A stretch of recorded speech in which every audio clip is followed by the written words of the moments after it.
Welcome, everybody, to another very special episode with a returning guest, the wonderful, the lovely, the very sports fanatical Doctor. Oh, sorry. Wait, are you have a doctorate?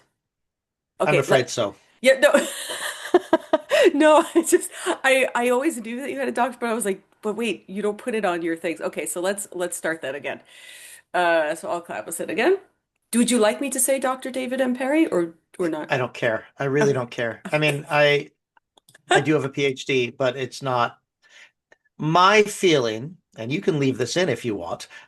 My feeling is that uh, PhDs have lost that. Yes, historically, we own the phrase doctor. It comes from Latin. It means teacher. That the title of professor matters a lot to me. That we should maintain sort of our um, we should claim our expertise in the public sphere, which is exactly one of the things I'm talking about with you today. But that the title of doctor, we've kind of lost it to the medical profession, and it's just not. It's not. I tilt at many windmills, and like all tilting at windmills, it is futile, and I will lose because that is what the metaphor is. But that is just not one of my windmills. There's the doctor title. I have other windmills. And one of these other windmills, since we're going to leave that in because I think that's a very important point, is being a public scholar. We're here in general today to talk about your upcoming book or your if this goes out afterward, the book that is already out and that we will put a link to about being a public scholar. So what is, in your estimation, because you define it a little bit differently than I think people might be more aware of, what in your estimation is a public scholar? Yeah, so I mean there's the phrase the public intellectual that is a loaded phrase that has a long history and a huge bibliography that I did not include in this book because I was going to write a 10,000 word bibliographic essay and then I decided that actually wasn't what this book was about.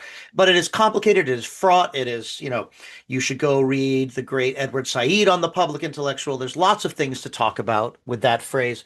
And I chose the public scholar. And what I mean by public scholarship is really any work by an expert, usually an expert with academic credentials of some sort, but in a broad capacity, that is intended in whole or in part for an extramural audience. And but what I mean is that often as experts, we speak to people within our context.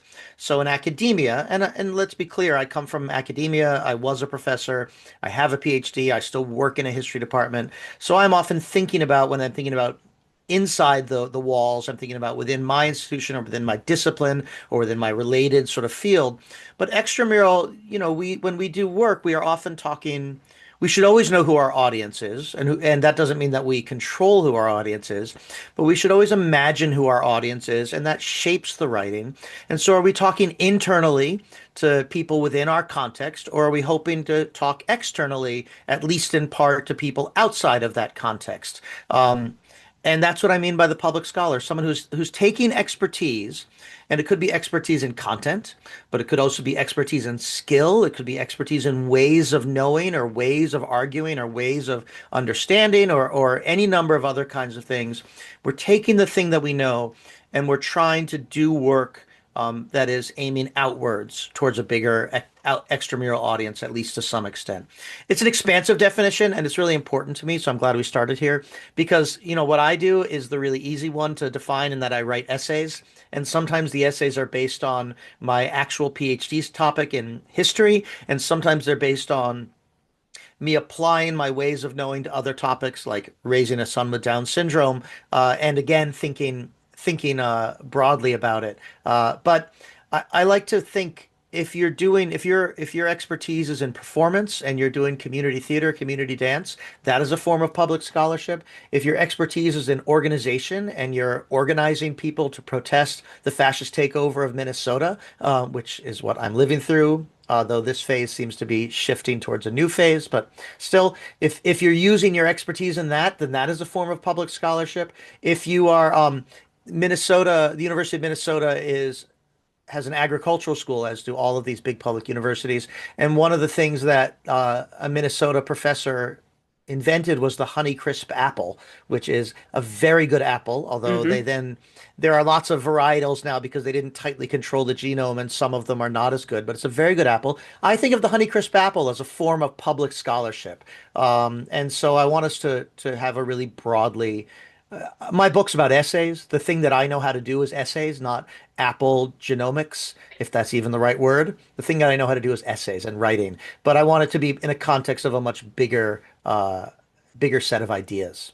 I think what as well this book is titled as public service, really, because we think of public service as a public servant, but really what you're talking about here is how to serve public education in all different types of capacities. And I would certainly argue that the Honeycrisp apple is public service. Thank It's you. delicious, yeah, It's one of the greatest apples of all time, and has certainly destroyed the Red Delicious, which is now not delicious. And I very much and appreciate never was. it never was always Yeah, mealy and gross.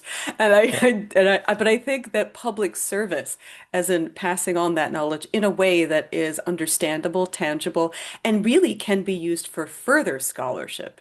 That's really important. So in the book, you talk about four lessons of going public. Of moving fast, lose control, write broadly, and write anything. Can you tell us a little bit about each of those things?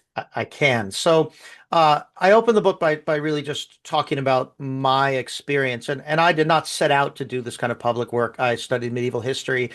I knew that it was important and that it was important to lots of people and that it shaped modern lives, but I really was aiming towards a fairly standard. I just wanted to be a good teacher. My friend and social media presence, Kevin Gannon, the tattooed professor who you've probably seen on social media. He often says that teaching is the most important kind of public engagement that we do, this thing in the classroom. Totally agree. I even say it in the book.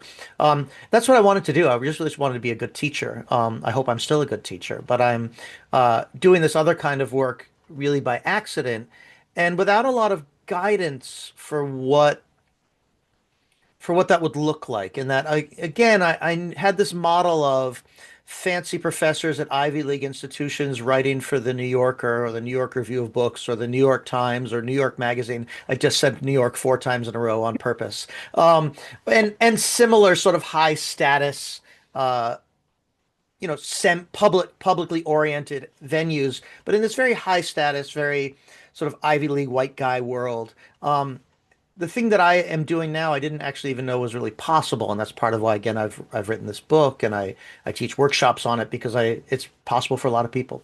So there are lots of ways to get into it, but the easiest one, the way you overcome the catch-22 of the best way to get published is to be published. The best way to get published is to be published. That is a catch-22, but there are ways around it, and the easiest one, the one I've seen the most often, and the one that reflects in my own career, is when there is a news item about which you have something to say, especially if it connects directly to your expertise. And your expertise could be a scholarly expertise, as it was with mine, but it also could be a personal story that you have expertise in your own life that you're speaking from as well.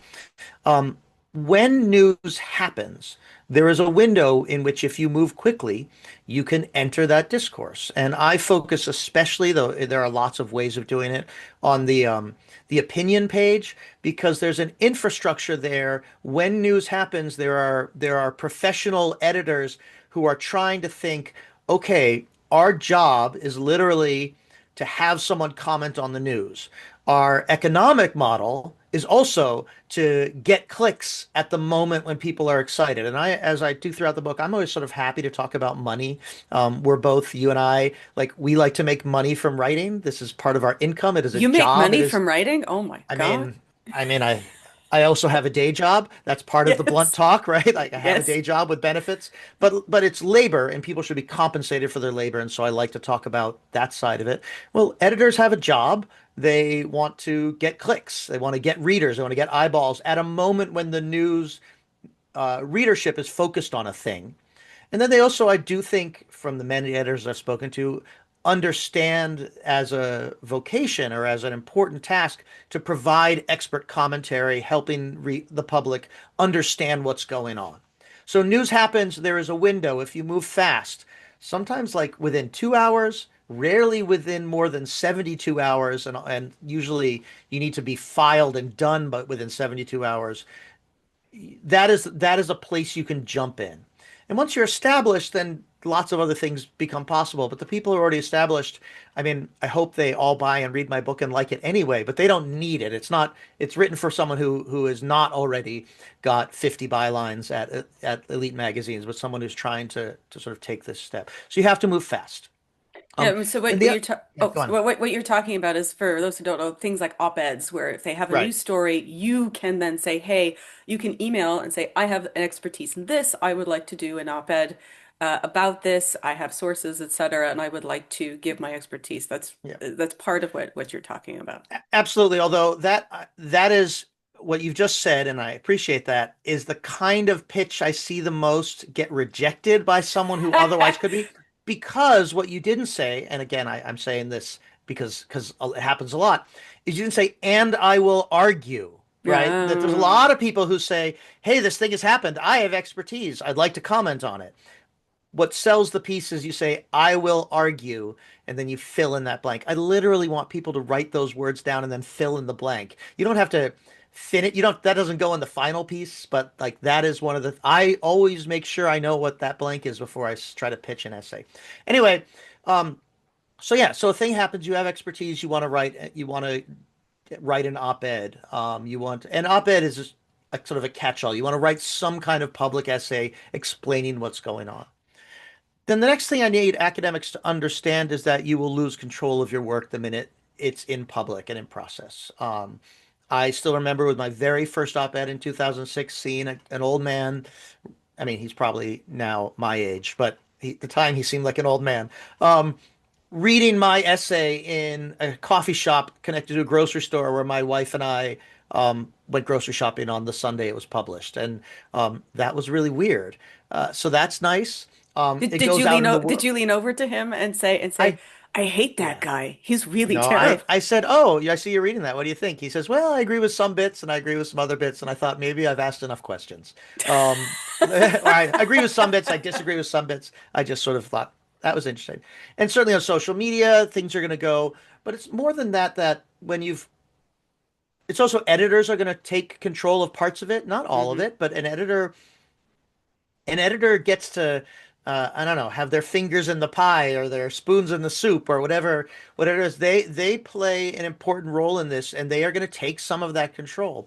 The essay is going to go out into the world often at an astonishingly rapid pace, and things are going to happen, and maybe it'll just be ignored. That is one of the things that can happen, but you have to be ready for it to be outside of your control. The other thing that I want sort of potential public writers to understand is that you are not limited in just your small area of subject expertise and the kind of work you can do. So for me, the example I use is my real breakthrough came in writing about 13th century Italy, which had a weird news cycle around the retirement of Pope Benedict in 2013. So that was I'm actually a 13th century Italianist, so weirdly enough, I had this very specific expertise. But I kind of got into this. I wanted to write about my son and about disability and about parenting. And that is not where I have academic expertise, but I have done a lot of reading. I am trained to learn things. I'm trained to write. I did a lot of teaching. And so it is possible to move outside of your narrow area. And this is really important because I'm not asking people to bullshit. Right? I'm not Yeah, no. asking people to claim expertise they don't have. But as an academic, what happens to you is you are told throughout your graduate training to get smaller and smaller and smaller in terms of what you claim expertise in. So, I said 13th century Italy, but in a more academic setting, I might say 13th century Venice, and an even more academic setting, I might say 13th century Venice from 1192 to 1239, focusing on these seven documents and these four people, right? That's appropriate. That is part of what academic expertise looks like. But to the rest of the world, I can say I'm a historian, period. I'm a historian. I want to write about history. One of the last pieces I wrote was about the formation of the Department of Homeland Security in the USA in October of 2022, writing about that moment as a historian. I was working as a historian. Yes, it was modern US history, but I was doing the work of a historian, and I'm claiming my space as a historian because that is how knowledge looks more broadly. Um, and then once you kind of get going, I want people to know you can write about anything you want. Again, you should write about things you have something legitimate to say about. You should write about things you have, real arguments to make, but that in public scholarship, there is room to write new ways and new things and new formats and try to, I was just talking, I've published one listicle out of my, I don't know, 600 essays, but I did write a listicle. I never thought I would write a listicle, which if for younger people who may not know, listicles where your essay is just basically a list of things, the top 10, this was the top 99 problems facing higher education, because I wanted to make a point. But so it's a space that opens up to creativity. Other people go in a more literary direction, writing essays, literary nonfiction with a kind of prose and style and content that would just never fit in academic writing. Again, that's beautiful. That's part of what's possible. That was a long answer, but it's also the whole first chapter of my book. Yes, So but that's really important because even though your book really focuses on essays, as you say, it's more really important to academia how to, I would say this is more about how to be a public academic, not necessarily a public scholar, because yes, we say the word scholar, but I think a lot of people, when you say the word scholar, people automatically assume that you're attached to a university. Now you are, but there are many public scholars or public historians who are not. yeah, And I think that when people think public scholar, it's a teacher or professor who's attached to university who is doing public lectures or who is offering public classes as a service. Whereas this is another form of public scholarship, that public authorship as well, that can help you. You can use your academic skills, as you say, in order to give better information to some. That's really what even things that's what I'm doing. I don't call myself a historian. I am a historical researcher because I don't find new things out about yeah. history. I take the sources that are already available to me, but with my academic expertise, then I present it in a way that maybe is more palatable or acceptable to the public. Yeah. But in being public, I um, think of that as public. I mean, I absolutely think of you as if you want to be included in my expansive definition of what I'm thinking about in terms of public scholarship. And these are tough. I mean, I we debated the title. I rethink these phrases all the time. Um, I don't know. I don't know what the right words are. I mean, I'm happy with the public scholar as the title of this book and what I do, but I never want anyone who isn't formally associated with the university. And I want to be clear, I'm staff. So whether or not I'm a scholar is sort of up for debate. I certainly don't get like my day job does not include scholarship. So I mean it includes library access, which is nice, but it does not include scholarship. So, I don't want people who know things and are doing the work and then trying to reach out to broad audiences. I hope that everyone feels seen within this, or at least is feels welcome within this framework if they want to be.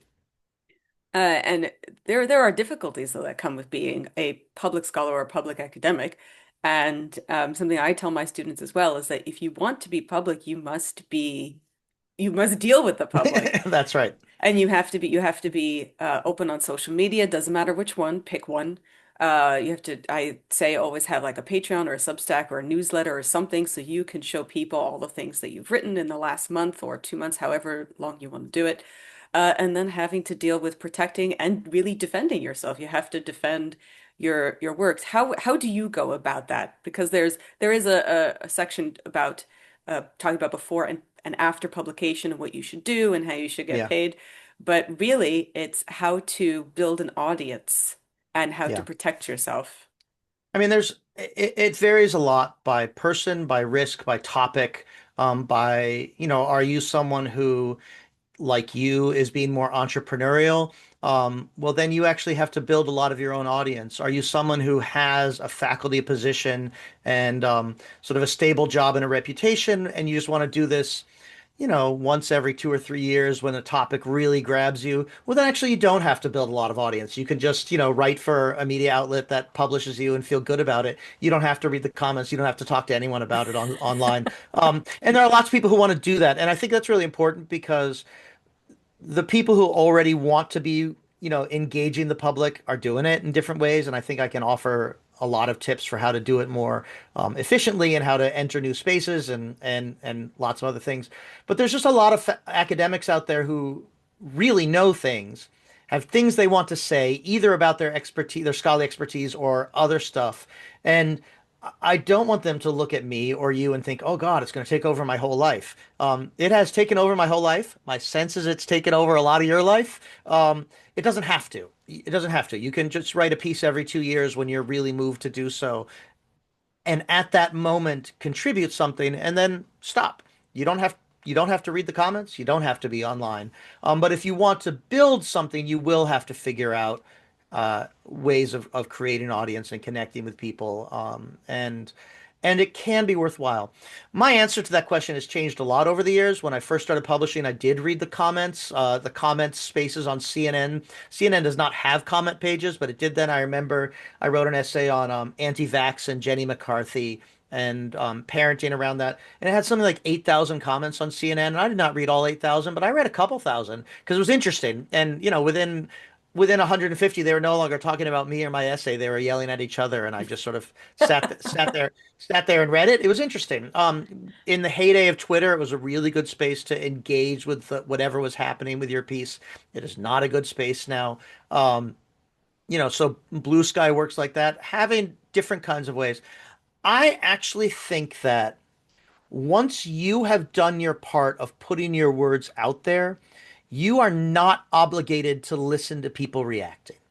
And I say that because a lot of, and particularly to people in academia, there's a lot of things. Oh, well, this is a classroom. These, you need to listen to the responses, and you do need to be open to sort of good, well-intentioned, good faith responses, even if they're very critical, as has certainly happened to me thousands of times. But you don't have to be open to bad faith responses. If I have a student, I actually do owe them a lot of attention. Whereas if I have, Nazi 1488, .gov or whatever yelling at me, I don't owe that person anything. I don't owe them a second of my time, even if, I have done my part. I've put my words out there. They have to convince me that they're good faith before I give them time back. And you do not owe them things. Um, I do think sometimes that the risk of any one individual act of public engagement creating significant backlash is overblown. The likelihood of any one piece doing that is actually not very high, but it is not zero. And if you are consistently working in public spaces, there will be moments when things go badly or get out of control. Sometimes because you've made a mistake, as again, I have done plenty of times. Sometimes because just people are bad, engaging in bad faith, or I write about abortion and guns and the Holocaust and crusades and plenty of other things that spark strong feelings and not always good faith feelings. And you have the right to protect yourself, and you should. I always say that the minute things go bad, you need to log out. Yeah. And then first step is you log out immediately when things start getting bad. Then you contact a trusted friend and have them log in. And everyone in the space should have someone. I mean, my buddy I have a friend named Adam. I talk about him a lot. Adam is my guy. That if I need someone to log in and see what's going on, and clean things up and block people and tell me when it's safe and log anything that's actionable or possibly a threat. I've had, I don't get. I'm a white guy, so I get fewer threats than other people. But I'm also a Jew, so I get different kinds of threats than other people. I have had threats of both physical and sex, death threats and rape threats against me. Not a lot, but some, and I remember them. I know.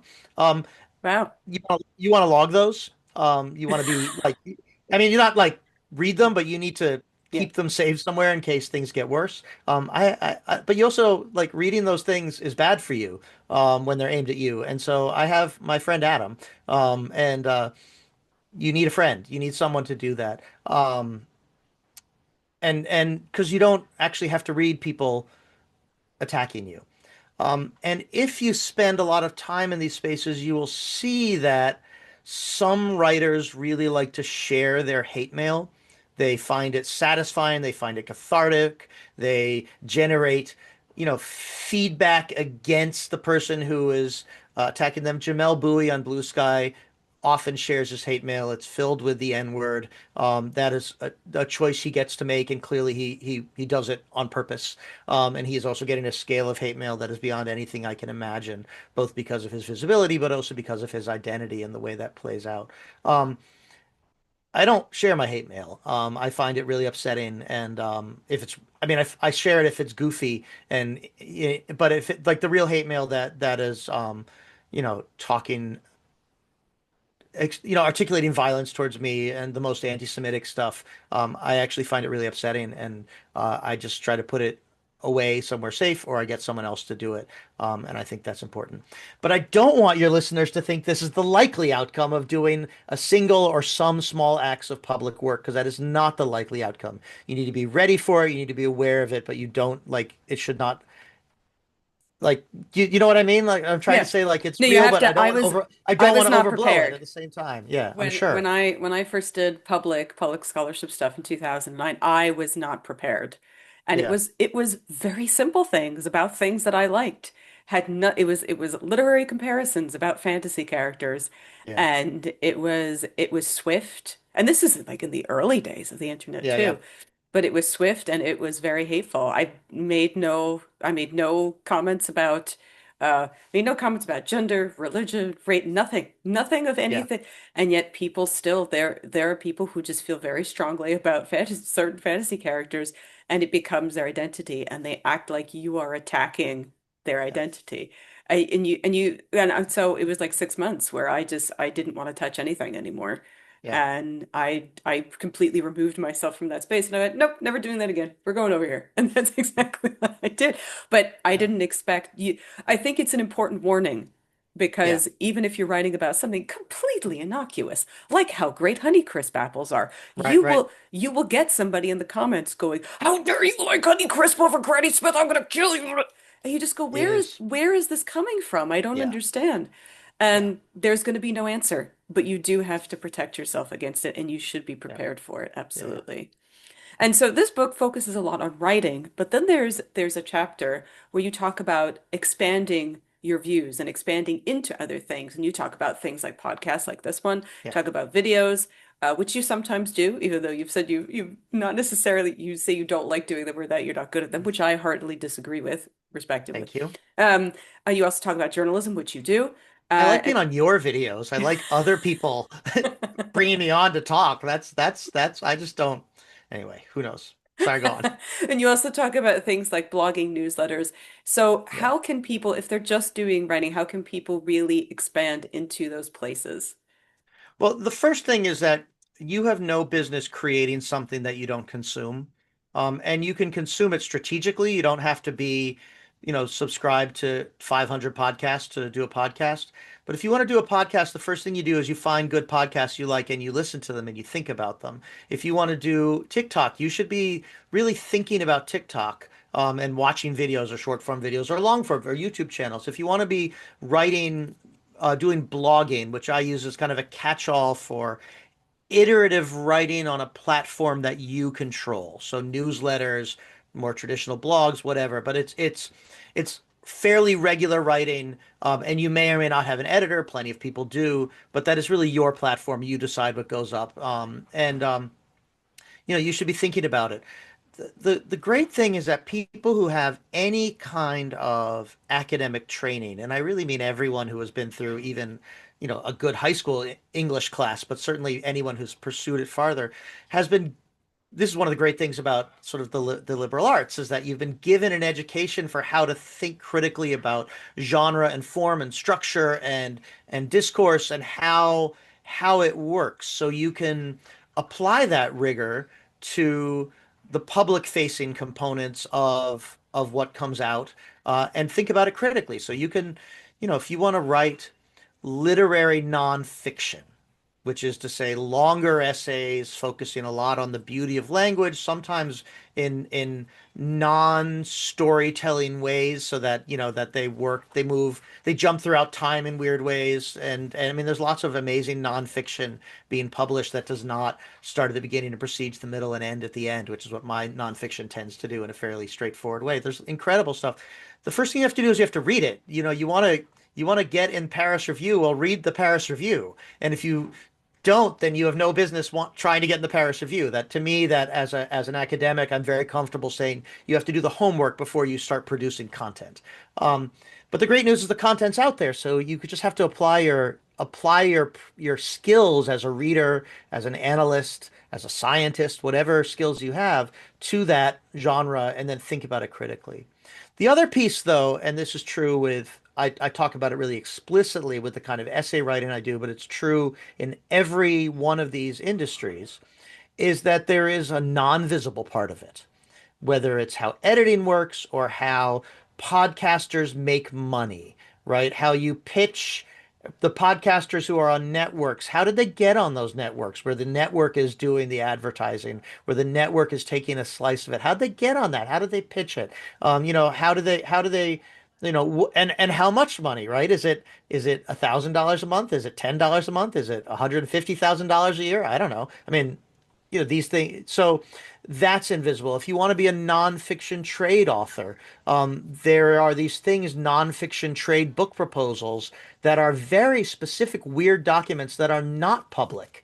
They are not written to the reader. They're written to the agent and the editor, although there's lots of information about it online. In my case, there's the essay pitch. There's these 6 or 7 sentence emails that you write to get the attention of an editor. You got to write those emails really well, but they are by definition not public.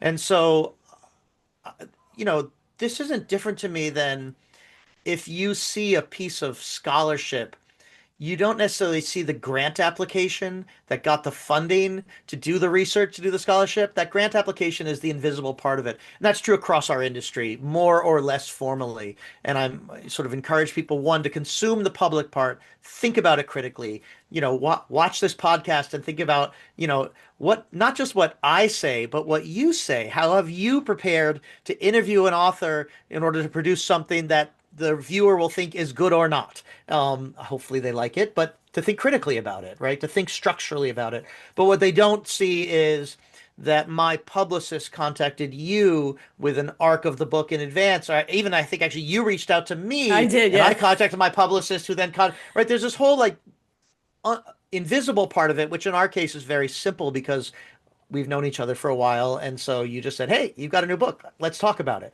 But it doesn't always work like that. Publicity is not always, it's never visible and it's not always simple. And so these are the kinds of things that one where I really know it, I try to make it legible to the reader, but if not, there's work to be done. To your point, I never thought I would be doing academic podcasts. It was during COVID where Yeah. I was doing research for a history book, The History of Holidays, which will be out eventually. And I needed I feel to like someone I know blurbed that book and said it was great.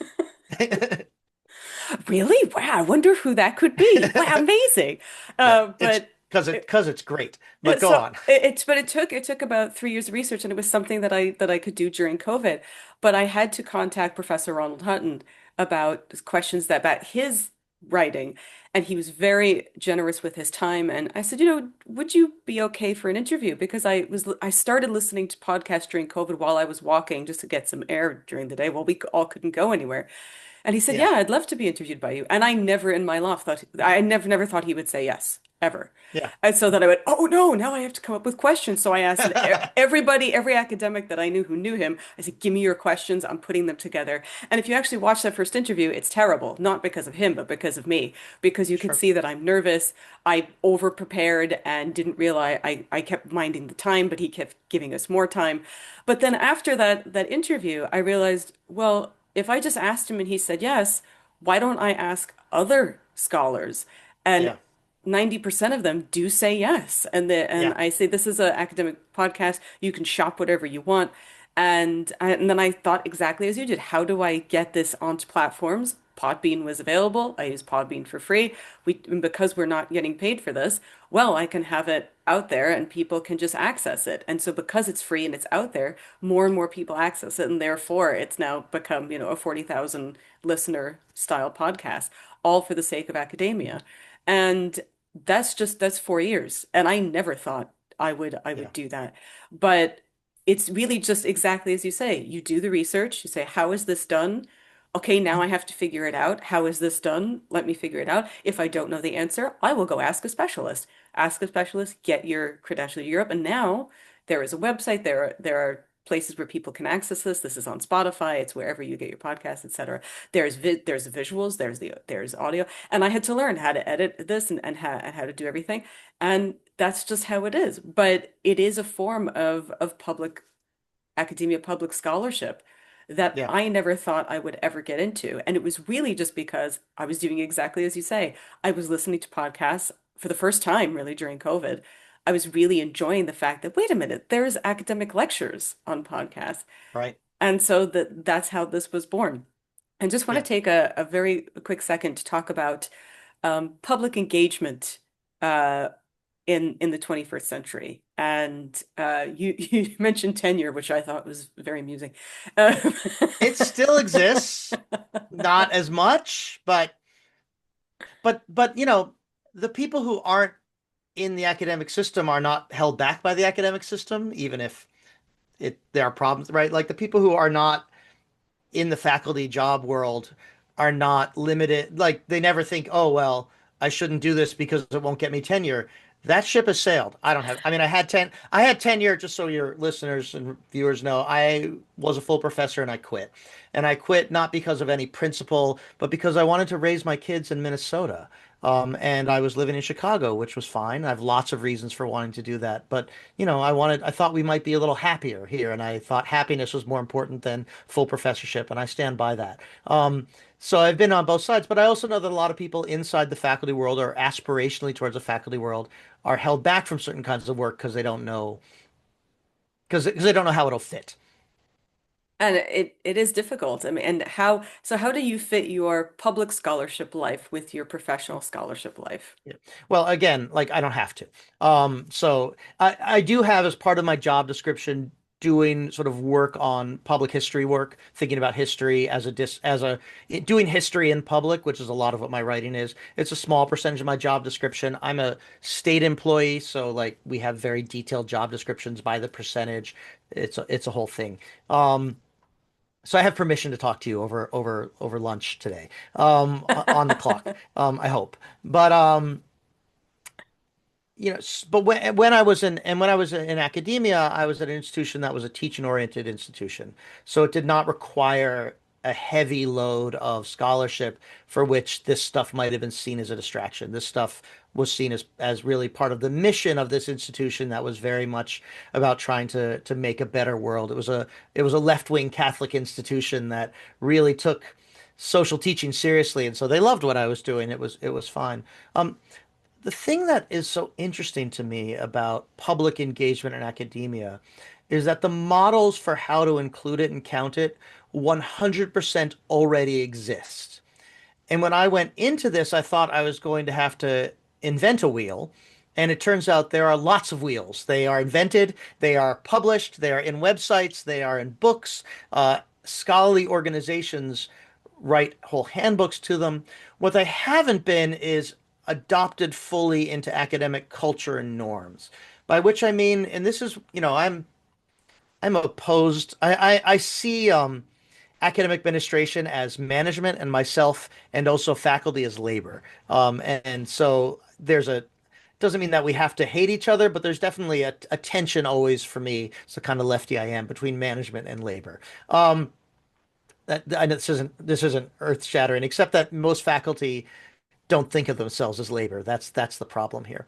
But this is not a problem that's on management side. If you tell management as a department or a discipline, hey, we want to count public facing work in these ways, I have actually never talked to a dean or a provost who said, "Oh, we can't do that. That's not traditional scholarship." It's us, it's academics, it's people with PhDs, it's people with tenure that are gatekeeping here. That even if the formal tenure and promotion document says we count public scholarship, they don't really mean it. That in the conversation of whether to vote yes or no, or pass someone through their 30 review or promote them to full professor, it's just, did they do the standard academic things? In history, it's peer, and many other fields, it's write a university press peer-reviewed book. In other programs, it's get certain kinds of grants or do certain kinds of juried art shows or whatever it is.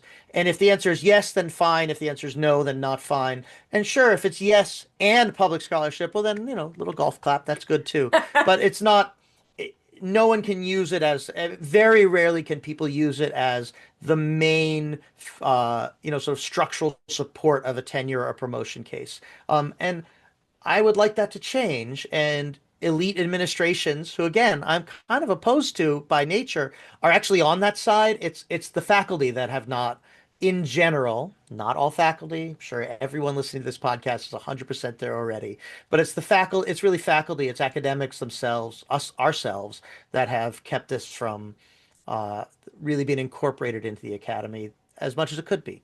But the model's already there. We don't have to invent this. We just have to do, as with the other things, do the reading, think about it structurally, and then produce your guidelines that make sense within your context. So you have a small manifesto at the end I of the do. book, which I don't want to give away entirely because I want people to read it. But is there something that you would like to tell people who are interested in public scholarship that we haven't discussed Yeah. already? Uh, yeah, a couple different things, I guess.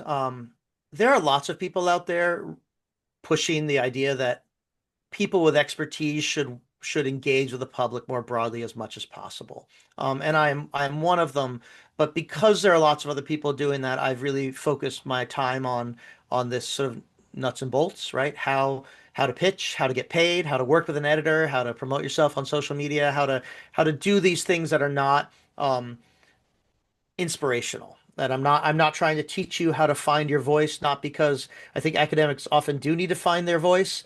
It may happen in grad school, but they may need to do it with a writing coach. But those writing coaches are already there. They are doing that work. It's good work. So I don't want people to think I'm dismissive of the motivational, inspirational, sort of coaching kind of writing world out there. I think that's great. It's just other people are doing it.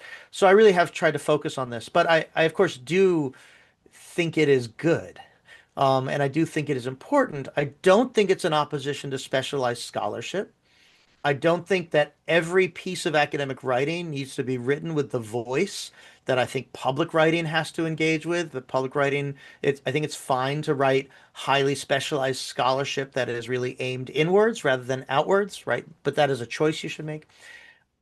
But I do think we are in a pretty fraught moment, particularly when it comes to the role of expertise in the public consciousness, in decision making, in shaping the news and shaping opinion. I'm in Minnesota, as I said earlier, right? This is, I think, day 70 of the occupation by our Department of Homeland Security. They are theoretically beginning to leave, but they were taking people off the streets 10 minutes from my house yesterday. Apparently, this morning, they're surrounding schools. Um,